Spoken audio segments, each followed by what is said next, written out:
আওয়ামী লীগের রাজনীতি নিষিদ্ধ হবে কখন, যা জানালেন তথ্য উপদেষ্টা নাহিদ।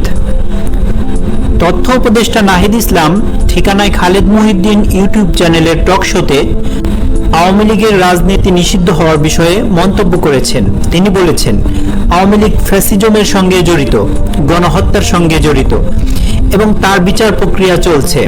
সুতরাং আমরা বলেছি যে এ মুহূর্তে তাদের রাজনীতি করার সুযোগ নেই, তাদের আদর্শ প্রচার করারও সুযোগ নেই। ঠিকানায় খালেদ মহিউদ্দিন ইউটিউব চ্যানেলে অনুষ্ঠানটি নিউ ইয়র্কের স্থানীয় সময় বৃহস্পতিবার সরাসরি সম্প্রচারিত হয়।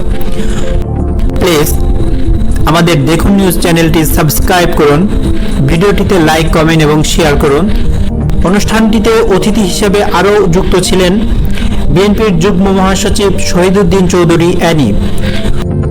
ওই অনুষ্ঠানে তথ্য উপদেষ্টা নাহিদ ইসলামকে খালেদ মহিউদ্দিন জিজ্ঞেস করেন, আওয়ামী লীগ যেমন সরকারের নির্বাহী সিদ্ধান্তে জামাত ইসলামীর রাজনীতি নিষিদ্ধ করেছিল, আপনারাও রাষ্ট্রীয়ভাবে তাদের নিষিদ্ধ করছেন না কেন?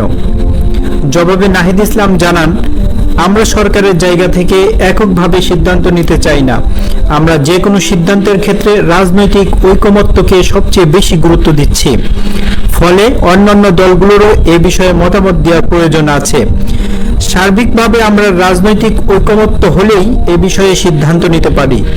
নাহিদ বলেন, একটা বিচার প্রক্রিয়া চলছে, আশা করি এই প্রক্রিয়ার মধ্যেই একটা সিদ্ধান্তে পৌঁছাতে পারবো এবং একটা রাজনৈতিক ঐকমত্যে পৌঁছাতে পারবো।